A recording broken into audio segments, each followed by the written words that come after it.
Close your eyes if you wish and let your mind drift. Imagine yourself settling into a quiet, dimly lit room far from the noise of the modern world. The air is cool, the faint hum of a distant fan lulls you, and you're ready to journey back in time. Tonight, we'll walk gently through the lives of World War II pilots, men who lived on the edge of danger, yet whose days were filled with the mundane, the uncomfortable, and the relentless rhythm of survival. This is not a tale of cinematic heroics or breathless battles, but a slow, deliberate exploration of their world. The dark tents they called home, the machines they wrestled into the sky, the fears that shadowed their every move, and the quiet weight of their sacrifices. Let your thoughts wander as we begin, and allow the steady cadence of history to carry you toward rest. We'll move through for parts. Tonight, each a window into the lives of these pilots. First, we'll immerse ourselves in their daily existence, their makeshift shelters, their grueling training, and the heavy, ill-fitting gear they wore.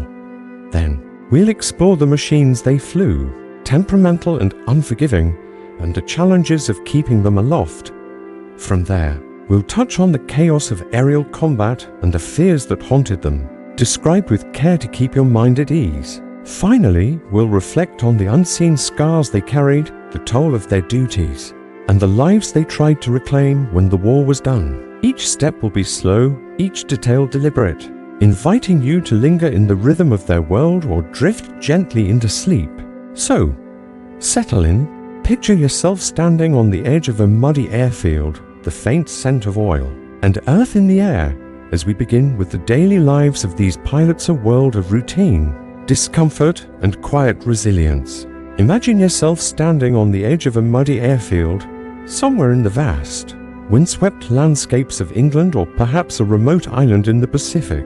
In the early years of the 1940s, the ground beneath your feet is soft, churned into a thick, clinging sludge by weeks of unrelenting rain and the constant tread of heavy boots. The air carries a faint, persistent chill, heavy with the scent of damp earth, the sharp tang of machine oil, and the acrid bitterness of coal smoke drifting from a nearby stove. This is the world of the World War II pilots, a place far removed from the polished images of heroism we see in films or books. Their lives were not defined by fleeting moments of glory, but by the slow, grinding rhythm of survival, a rhythm that shaped their days and nights in ways both mundane and relentless. Let's step gently into their world, letting the details unfold slowly like the soft patter of rain on canvas, as we explore the texture of their daily existence, their makeshift homes, their grueling training, and the heavy, uncomfortable gear they wore. Picture yourself there, the wind tugging gently at your coat. As we begin, the pilots' homes were far from comforting, offering little respite from the demands of war. They lived in tents or prefabricated huts, structures thrown together with little thought for warmth or durability. Imagine a canvas tent, its walls sagging under the weight of accumulated rainwater, the floor a patchwork of uneven wooden planks, or, more often, bare earth that turned to a cold, sticky mire after a storm. Inside, the air was thick, a heavy blend of mildew from the damp canvas, the faint musk of unwashed bodies, and the metallic bite of tools and equipment stored nearby. The pilots slept on narrow cots, their mattresses thin and lumpy, offering scant cushion against the hard, unyielding frames. Blankets were coarse, often surplus from the last war, carrying the faint, musty smell of wool and dampness that never fully dried. Sleep was a fleeting luxury, often interrupted by the low, persistent roar of aircraft engines being tested in the nearby hangars, the incessant whine of mosquitoes in warmer climates, or the distant ominous thud of artillery that served as a quiet reminder of the war just beyond the horizon. Each night, as they lay in the darkness, the weight of tomorrow's mission pressed against their thoughts, a constant, unspoken companion that made rest elusive. The food they ate offered no comfort either, designed for sustenance rather than satisfaction. Breakfast might consist of a scoop of powdered eggs, reconstituted with lukewarm water and cooked into a rubbery, tasteless mass that clung stubbornly to the tin plate.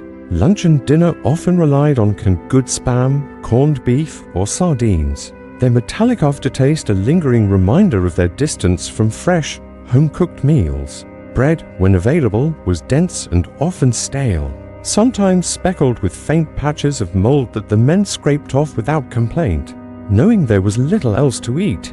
In the Pacific, pilots stationed on remote bases might receive rice or hardtack, a biscuit so tough it had to be soaked in weak, bitter coffee to be chewed. The smell of these meals hung in the mess tents, mingling with the chemical odor of fuel cans repurposed as storage or the faint, sour note of spilled rations. Yet there were moments of small rebellion against this monotony, pilots trading a pack of cigarettes for a rare tin of peaches from a care package or hoarding a precious chocolate bar, savoring its sweetness slowly over days to stretch the fleeting comfort. The rhythm of their days began early, often before the first light of dawn, with the sharp blast of a whistle or the gruff shout of a commanding officer. Cutting through the morning chill, the pilots dragged themselves from their cots, their bodies stiff from the cold and the unyielding mattresses, and faced the reality of morning routines. Water was often scarce, drawn from barrels or nearby streams that ran muddy after rain, and shaving was a hurried affair with dull razors and soap that barely lathered in the cold. The men splashed their faces with icy water to shock a brief jolt to their senses, and dressed in uniforms that offered little relief from the elements. These were not the tailored, comfortable outfits of modern militaries, but heavy, practical garments designed for function over ease, their weight and texture a constant burden. Let's pause to consider what they wore, as it shaped so much of their daily experience, a tangible reminder of the challenges they faced.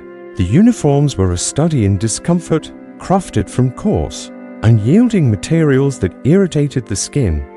Imagine pulling on a flight suit made of thick wool, its rough fibers scratching against your arms and chest, even through the thin cotton undershirt you wore to dull the sensation. The fabric was heavy, designed to protect against the biting cold of high altitudes, but on the ground it trapped heat, leaving pilots sweating under its bulk in the humid air of summer or the stuffy confines of a tent. Trousers were stiff, their seams rubbing against thighs during long hours seated in the cockpit or trudging across the airfield. Jackets were bulky, often lined with shielding that carried the faint, oily smell of lanolin and grew sodden and heavy when wet. Boots were another trial leather, poorly fitted and laced tightly to the point of pinching, especially after hours of standing or flying. In the air, pilots added layers of flight gear that compounded the discomfort, a life vest that chafed against the neck, a parachute harness that dug into the shoulders, and for some missions a flak jacket, weighing as much as 40 pounds. This armored vest, meant to shield against shrapnel, pressed heavily against their chests and ribs, restricting movement in the already cramped cockpit of a fighter plane or bomber. Every piece of gear was a reminder not only of the dangers they faced, but of the physical toll of simply existing in their world, a weight they carried with every step. Training was the crucible that shaped these men, and it was as unforgiving as their living conditions, a relentless process designed to forge pilots under the pressure of war's urgent demands. The need for pilots during World War II was insatiable, and training programs were rushed, often condensed into just 20 weeks of grueling instruction. Picture yourself as a young recruit, perhaps barely 20 years old, thrust into a program that cared little for your prior experience and everything for your ability to endure. Instructors were stern, their voices sharp as they barked orders across windswept training fields, their words cutting through the drone of engines and the whistle of the wind.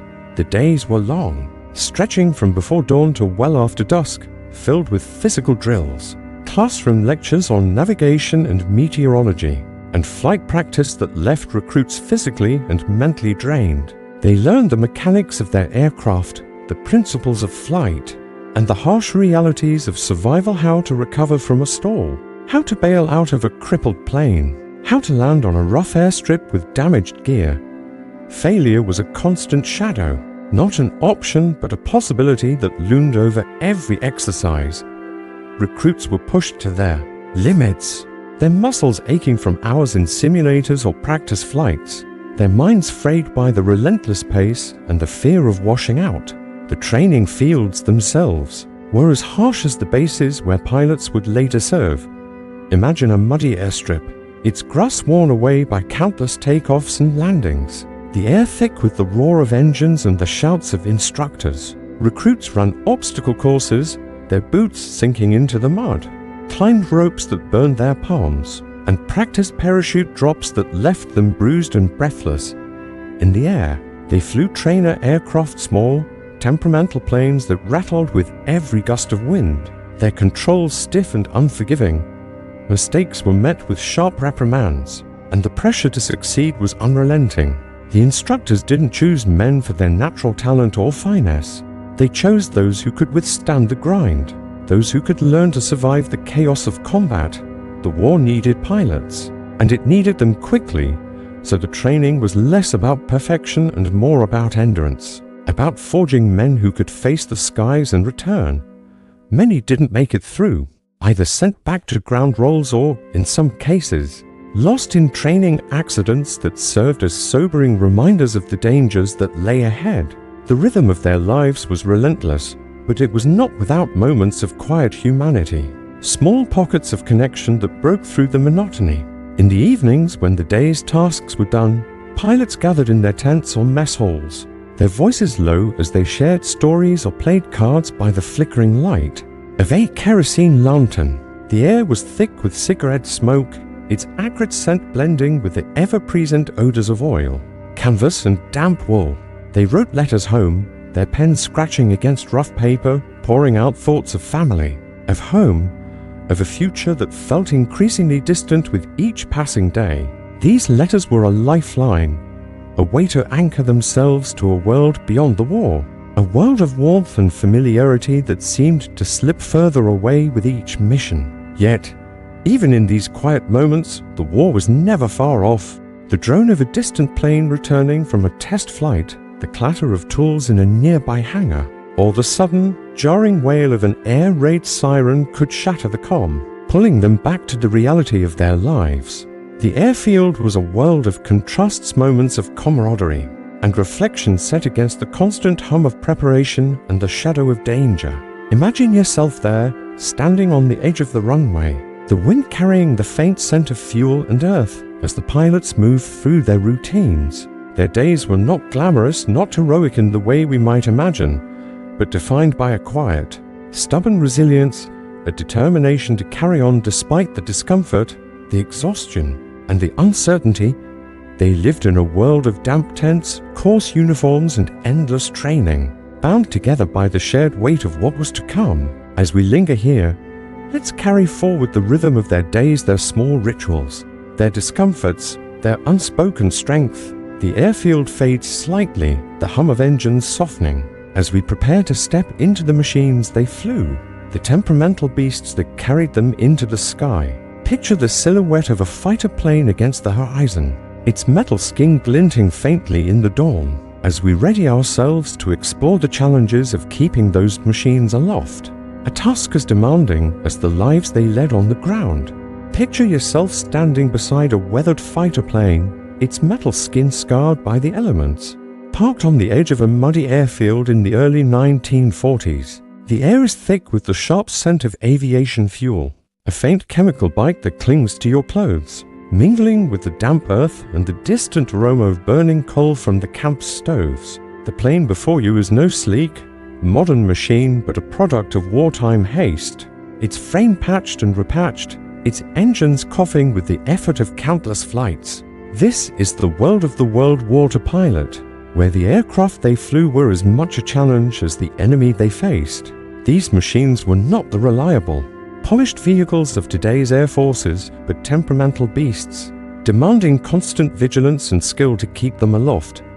Let's step gently into this world, moving slowly through the intricacies of their operation, the mechanical failures that haunted every flight, and the sheer physical and mental effort required to coax these planes through the skies. Imagine yourself climbing into the cockpit, the cramped space enveloping you, as we explore the challenges that defined their missions. The aircraft of World War II were built in a hurry, rushed off assembly lines to meet the insatiable demands of a global conflict. Factories churned out planes like the P-51 Mustang, the Spitfire, or the B-17 Flying Fortress. But speed came at a cost. These machines were often plagued by fuzz-leaky fuel lines, temperamental engines, and controls that required brute strength to operate.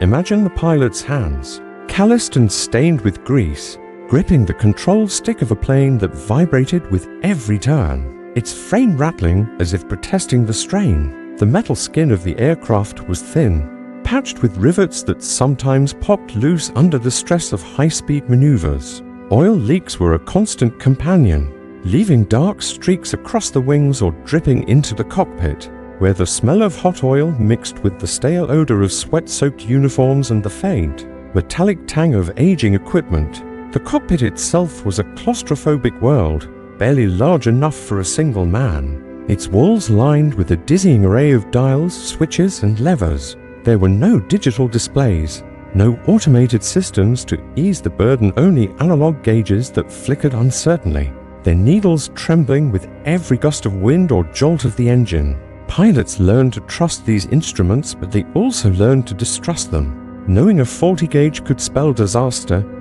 the air inside was stifling, especially on the ground, where the greenhouse-like canopy trapped heat, leaving pilots drenched in sweat before they even took off. At high altitudes, the temperature plunged and the same cockpit became a freezing cage, the pilot's breath fogging in the unheated air. Every flight was a battle against the machine itself, a test of endurance as much as skill.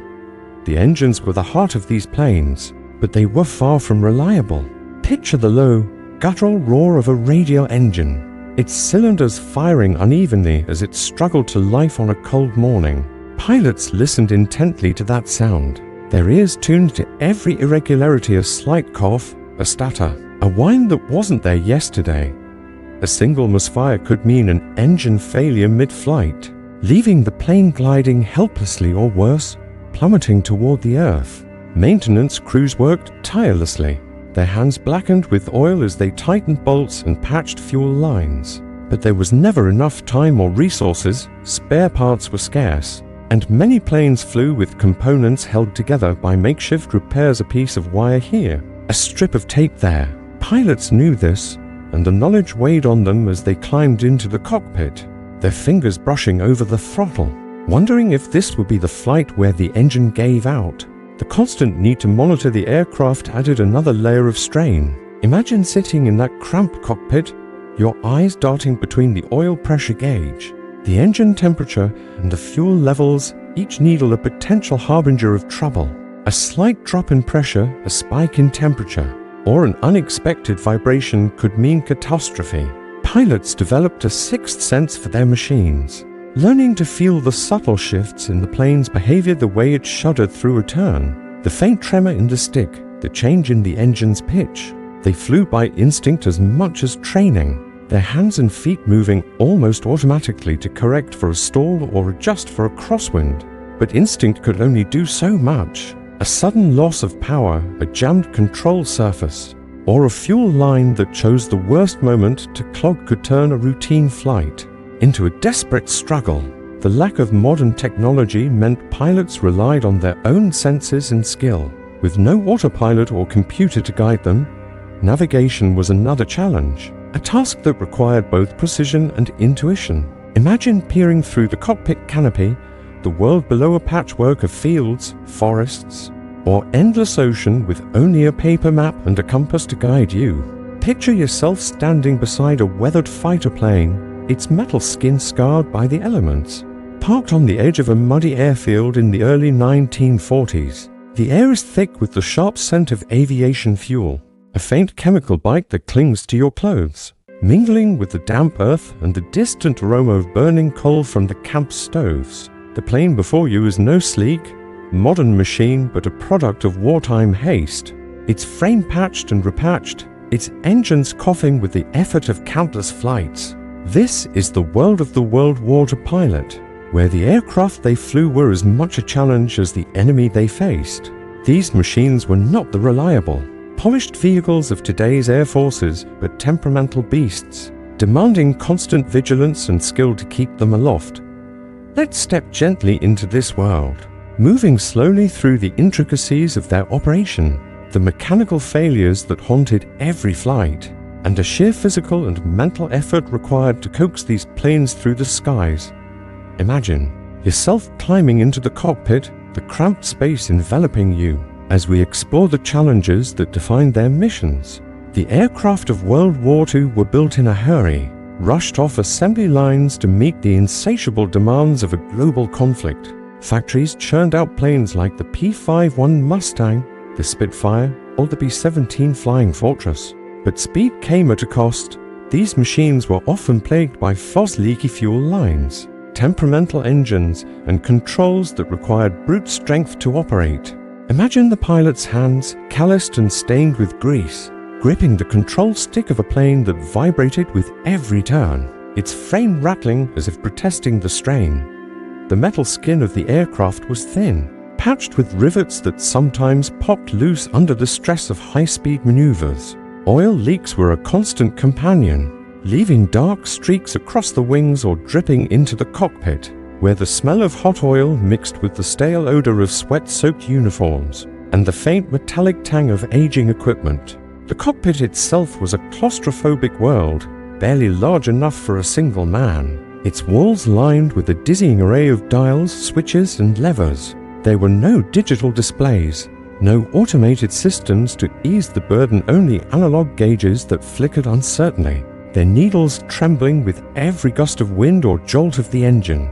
Pilots learned to trust these instruments, but they also learned to distrust them. Knowing a 40 gauge could spell disaster, the air inside was stifling, especially on the ground, where the greenhouse-like canopy trapped heat, leaving pilots drenched in sweat before they even took off. At high altitudes, the temperature plunged and the same cockpit became a freezing cage, the pilot's breath fogging in the unheated air.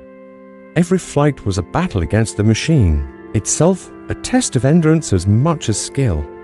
The engines were the heart of these planes, but they were far from reliable. Picture the low, guttural roar of a radial engine, its cylinders firing unevenly as it struggled to life on a cold morning. Pilots listened intently to that sound, their ears tuned to every irregularity: a slight cough, a stutter, a whine that wasn't there yesterday. A single misfire could mean an engine failure mid-flight, leaving the plane gliding helplessly or worse, plummeting toward the earth. Maintenance crews worked tirelessly, their hands blackened with oil as they tightened bolts and patched fuel lines. But there was never enough time or resources, spare parts were scarce, and many planes flew with components held together by makeshift repairs: a piece of wire here, a strip of tape there. Pilots knew this, and the knowledge weighed on them as they climbed into the cockpit, their fingers brushing over the throttle, wondering if this would be the flight where the engine gave out. The constant need to monitor the aircraft added another layer of strain. Imagine sitting in that cramped cockpit, your eyes darting between the oil pressure gauge, the engine temperature, and the fuel levels, each needle a potential harbinger of trouble. A slight drop in pressure, a spike in temperature, or an unexpected vibration could mean catastrophe. Pilots developed a sixth sense for their machines, learning to feel the subtle shifts in the plane's behavior: the way it shuddered through a turn, the faint tremor in the stick, the change in the engine's pitch. They flew by instinct as much as training, their hands and feet moving almost automatically to correct for a stall or adjust for a crosswind. But instinct could only do so much. A sudden loss of power, a jammed control surface, or a fuel line that chose the worst moment to clog could turn a routine flight into a desperate struggle. The lack of modern technology meant pilots relied on their own senses and skill. With no autopilot or computer to guide them, navigation was another challenge, a task that required both precision and intuition. Imagine peering through the cockpit canopy, the world below: a patchwork of fields, forests, or endless ocean, with only a paper map and a compass to guide you. Imagine yourself high above the earth, nestled in the cramped cockpit of a World War II fighter plane. The world below a distant blur of green and grey, the sky around you vast and endless yet heavy, with the weight of unseen dangers. The air is thin, cold seeping through the thin metal walls, the faint smell of oil and rubber lingering in the oxygen mask pressed against your face. The engine's steady drone fills your ears, but it's the silence between those vibrations that keeps you alert. your eyes scanning the horizon for the glint of an enemy wing or the faint puff of smoke. That signals something far worse. This is the world of the World War II pilot in combat, a place where fear was a constant companion, not in the dramatic, cinematic sense of heroics, but in the quiet, gnawing tension of survival. Let's move gently through this world, exploring the chaos of aerial dogfights, the terror of anti-aircraft fire, and the unspoken grief of losing comrades, all woven into the rhythm of their lives. Picture yourself there, the horizon tilting as the plane banks, as we delve into the fears that shaped their every mission. The dogfights, those swirling battles in the sky, were nothing like the polished spectacles of films. They were chaotic, disorienting, a blur of motion and instinct where split-second decisions meant the difference between life and death. Imagine yourself twisting through the clouds, your plane shuddering as you push it into a tight turn, the controls stick heavy in your hands, your heart pounding as you catch sight of an enemy fighter darting past. The enemy might have the advantage: high altitude, greater speed, or a better position, and you'd feel it in the pit of your stomach. A cold knot of dread as you maneuver to avoid their sights.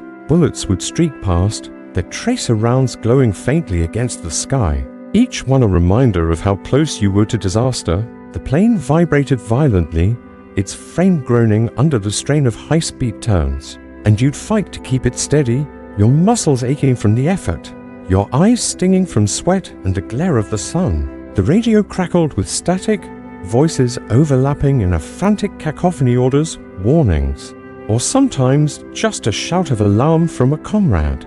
There was no glamour here, only the raw urgency of survival, your mind narrowing to the immediate: bank left, climb, dive, fire. The enemy was not a faceless foe, but a skilled pilot, just as desperate, just as afraid. Their plane weaving through the same turbulent air. You'd see their silhouette for a moment, a fleeting shape against the clouds, and then they'd be gone, swallowed by the sky or lost in a sudden burst of smoke. Every move was a reaction, honed by training but driven by instinct, your body moving faster than your thoughts could follow. The fear was not just of the enemy, but of the machine itself. The knowledge that a single mistake, a stall, a misjudged turn could send you spiraling downward. The sky, vast and open, felt like a trap, its emptiness hiding threats that could appear without warning. Anti-aircraft fire, known to pilots as flak, was another terror, a relentless force that turned the skies into a gauntlet of danger. Picture yourself flying through a mission, your plane part of a formation, the air around you suddenly erupting with black puffs of smoke. Each burst was a cloud of shrapnel, jagged metal fragments that could tear through the thin skin of your aircraft, shredding wings or crippling engines. The sound was deafening, a sharp, concussive boom that rattled the cockpit, followed by the patter of debris against the fuselage like hail on a tin roof. You'd feel the plane lurch, a sudden jolt as a nearby explosion sent shockwaves through the air, and you'd grip the controls tighter, your eyes darting to the gauges, praying the engine held. The flak fields were unpredictable, their patterns impossible to anticipate, and pilots flew through them with a mix of resignation and dread, knowing there was no way to fight back, only to endure. The sky would darken with those clouds, a grim tapestry of smoke and metal, and you'd hold your breath, counting the seconds until you were through, each moment stretching into eternity. A hit didn't always mean destruction. Sometimes it was a slow, insidious damage. A fuel line punctured, a control cable severed, the plane limping back to base with its pilot fighting to keep it aloft. The fear was constant, a weight that settled in your chest, amplified by the knowledge that you were powerless against the guns below, your fate resting on luck as much as skill. The loss of comrades was perhaps the heaviest burden, a fear that lingered long after the skies cleared. Imagine returning to base, the runway coming into view, your plane battered but intact, only to notice the absence of a familiar aircraft. You'd scan the sky, hoping to see the silhouette of a friend's plane, but too often there was only emptiness. The briefing room would be quieter that evening, a seat empty, a voice missing from the usual banter. Pilots didn't always see their comrades fall. Sometimes a plane simply vanished into a cloud, swallowed by smoke, or failed to return after a mission. The uncertainty was its own kind of torment, leaving you to wonder if they'd bailed out, been captured, or met a worse fate. The losses accumulated, each one a small wound that never fully healed. Pilots carried charms for luck, a rabbit's foot, a photograph, a coin tucked into a pocket, superstitions born of a need to exert some control over the uncontrollable. They tap the fuselage before a mission, whisper a prayer, or follow the same routine each time they climbed into the cockpit, as if these rituals could ward off the inevitable. The grief was rarely spoken aloud, but it was there in the silences, in the way a pilot's hand lingered on a friend's empty cot, in the letters left unwritten. The fear of loss wasn't just about death, but about the guilt that came with survival. The nagging question of why you returned when others didn't. The skies were a place of isolation, each pilot alone in their cockpit, but the shared experience of fear bound them together, an unspoken understanding that no one escaped unscathed. The physical toll of combat only deepened these fears. Imagine the exhaustion of a long mission, your body cramped from hours in the cockpit, your hands numb from gripping the controls, your eyes burning from scanning the horizon. The oxygen mask chafed against your face, its rubber edges leaving red marks, and the cold at high altitudes seeped into your bones, no matter how many layers you wore. The noise was relentless, the roar of the engine, the whistle of wind, the sharp crack of flak leaving your ears ringing, your head pounding. Adrenaline kept you alert, but it also left you drained, your body trembling as you climbed out of the plane, your legs unsteady on the solid ground. Sleep, when it came, was fitful, haunted by the memories of the day's flight, the flash of an enemy plane, the jolt of a near miss, the empty space where a friend's plane should have been. Yet, there were moments of strange clarity in the chaos, fleeting seconds where the world seemed to pause. Picture the sky at dawn, the clouds tinged with pink and gold, the earth below a quiet patchwork of fields and rivers. For a moment, the fear would recede, replaced by a sense of being part of something vast, a fleeting connection to the world beyond the war. But those moments were brief, overshadowed by the reality of the mission, the need to stay alert, to survive. The pilots flew on, mission after mission, their fears a constant undercurrent, shaping their actions, their thoughts, their lives. They learned to live with the uncertainty, to push through the dread, to focus on the task at hand. The skies were both their battlefield and their prison, a place where fear was as ever-present as the wind, as constant as the hum of the engine. As we linger here, imagine yourself back on the ground, the plane's engine silent, the air heavy with the scent of fuel and earth. The fears of combat were a crucible, forging bonds between pilots even as they tested their resilience. But those fears didn't end with the mission. They followed them back to base, into their tents, into their dreams. Let's carry this weight forward, the quiet tension of their lives, as we prepare to explore the deeper toll of their service, the unseen scars that lingered long after the skies grew quiet. Picture the airfield at dusk, the planes lined up like sentinels, as we ready ourselves to step into the psychological cost of their war, a burden that shaped their lives far beyond the battlefield. Imagine yourself sitting in the dim light of a canvas tent, the air heavy with the scent of damp wool and cigarette smoke, the faint hum of a distant engine cutting through the quiet of the evening. The day's mission is over, the planes are silent on the airfield, their metal skins cooling under the stars, but for the World War II pilots, the weight of their duties lingers, a quiet burden that settles into their thoughts like dust after a storm. This is not the battlefield of the skies, nor the chaos of combat, but the inner world of these men, where the toll of war was measured not in bullets or bombs, but in sleepless nights, unspoken fears, and the slow erosion of their peace. Let's move gently through this world, exploring the psychological strain they endured, the cold formality of their debriefings, and the lasting scars that followed them long after the war ended.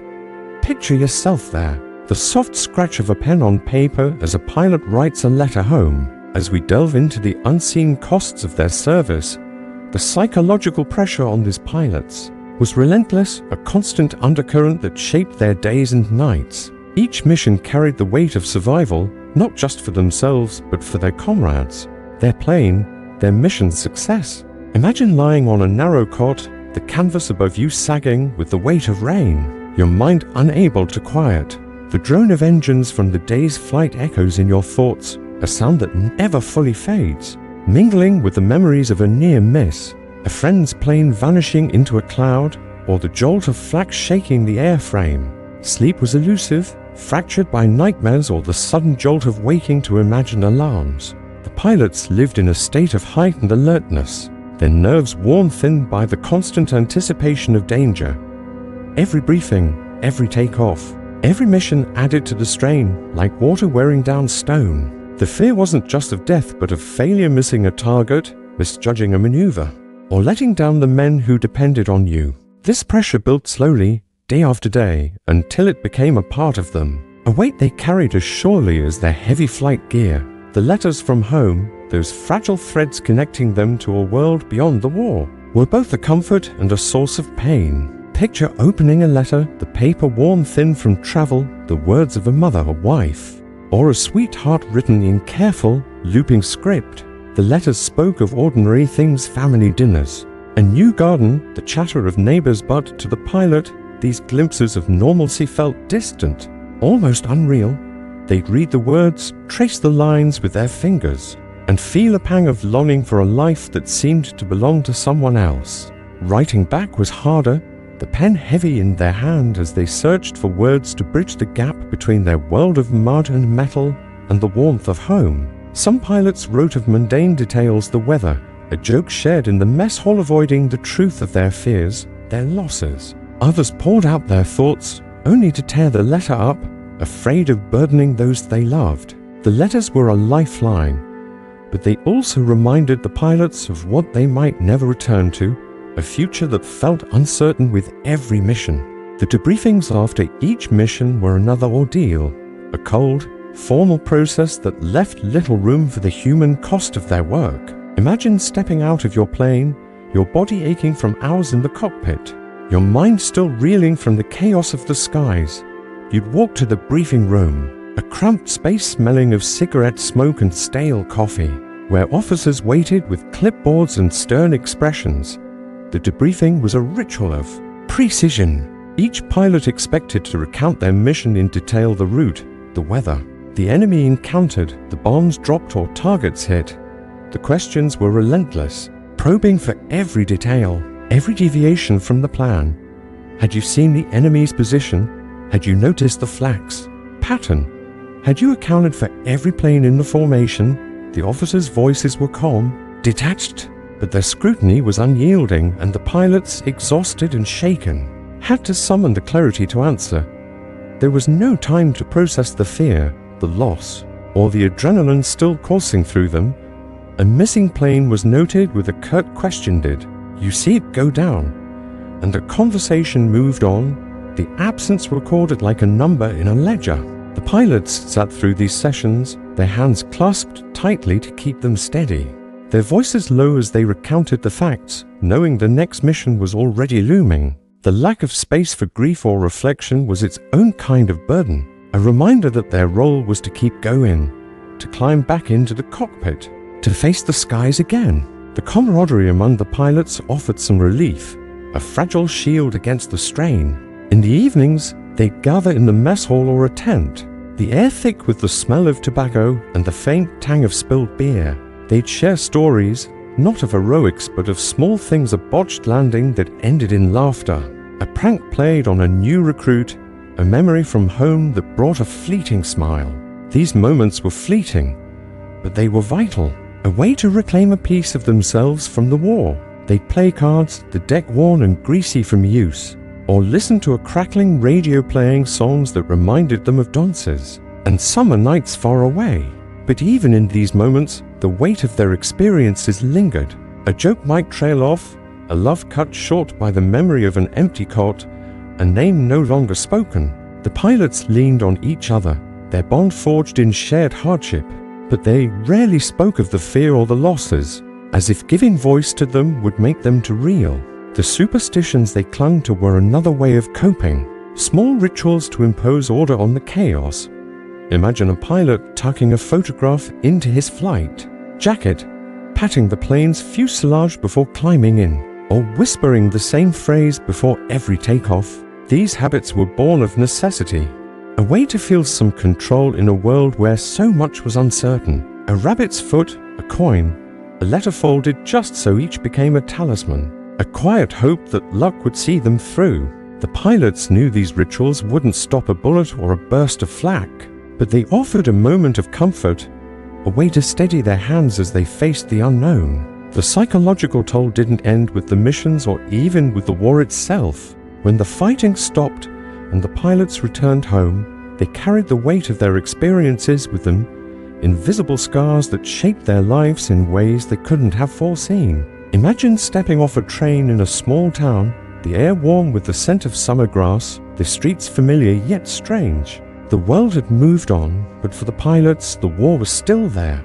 In the hum of a passing car that sounded too much like an engine, in the flash of light that could be mistaken for flak, in the dreams that woke them in the night, they struggled to fit back into lives that no longer seemed to belong to them. Family and friends greeted them with smiles, expecting the men they'd known before the war. But the pilots were changed, their thoughts shaped by things they couldn't easily share. A crowded room might feel suffocating, the laughter too loud, the questions about their service too difficult to answer. They tried to explain, but the words felt inadequate. How could they describe the fear of a dogfight, the silence of an empty mess hall, the weight of a friend's absence? Many turned inward, retreating to quiet corners, their minds replaying moments they'd rather forget.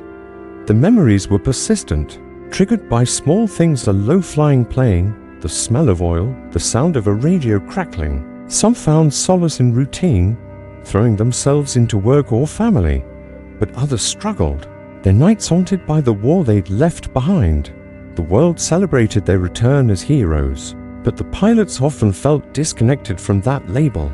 Their stories reduced to simplified tales of bravery that didn't capture the exhaustion, the fear, the loss. Their experiences were often overlooked, their struggles dismissed as the cost of war, and they carried their burdens in silence, the weight of their service a private thing.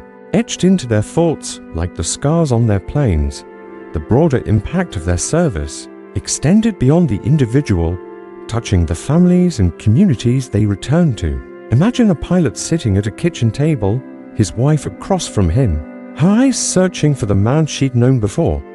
He'd try to smile, to talk about the future, but his mind would drift to the skies, to the missions, to the faces no longer there.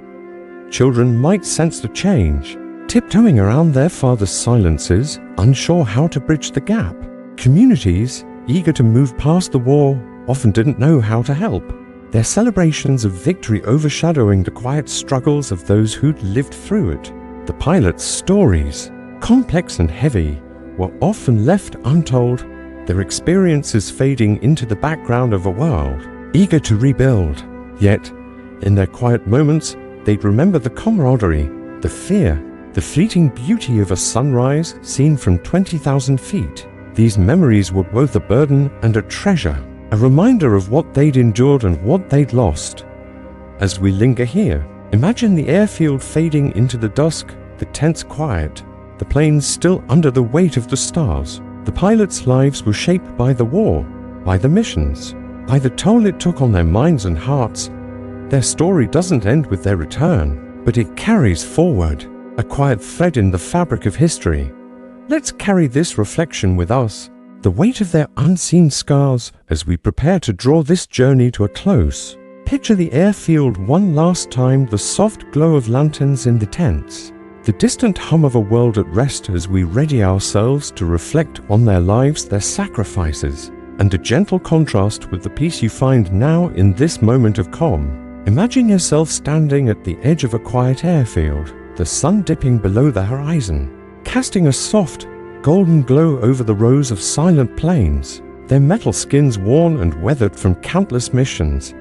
The air is cool, carrying the faint scent of earth and fuel, a gentle breeze stirring the grass that has begun to reclaim the muddy runways. The tents and huts, once filled with the hum of voices and the clatter of daily life, now stand still, their canvas walls softened by the twilight.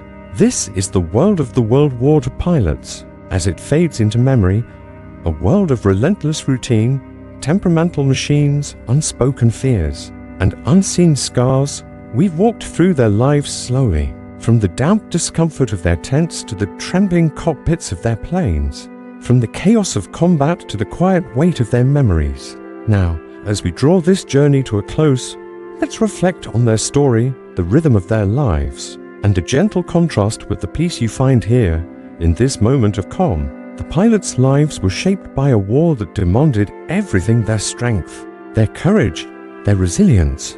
They lived in a world where every day brought new challenges, where the drone of engines and the weight of their gear were as constant as the uncertainty of what lay ahead. Picture the rhythm of their days, the early mornings spent pulling on heavy, scratchy uniforms, the hours in cramped cockpits, the fleeting moments of camaraderie in smoky mess halls. They faced machines that were as likely to fail as to fly, skies that hid both beauty and danger, and losses that left silences no words could fill. Their fears were not just of the enemy, but of the relentless grind, the knowledge that each mission could be their last, the guilt of returning when others did not. Yet, they carried on, driven by duty, bound by the unspoken bonds of those who shared their skies. Their story is not one of cinematic triumph, but of quiet endurance, a testament to the human spirit's ability to persist through hardship.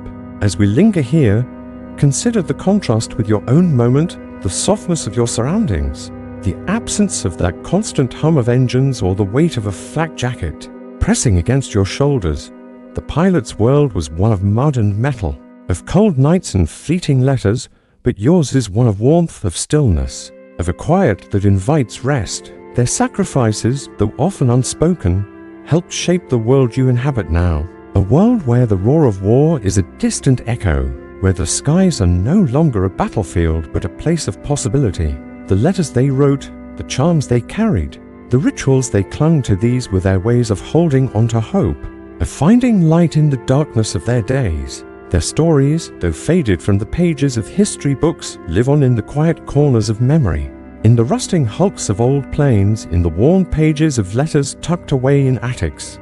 The psychological toll they bore was perhaps their heaviest burden, one that followed them long after the war ended. Imagine them returning home, stepping off trains into towns that felt both familiar and foreign, their minds still in the skies, their dreams haunted by the hum of engines or the flash of flak. They tried to rebuild their lives, to find a place in a world that had moved on. But the memories lingered, the faces of friends lost, the weight of decisions made in split seconds, the silence of an empty cockpit. They were celebrated as heroes, but many felt disconnected from that label. Their experiences too complex, too heavy to fit into the neat narratives of victory.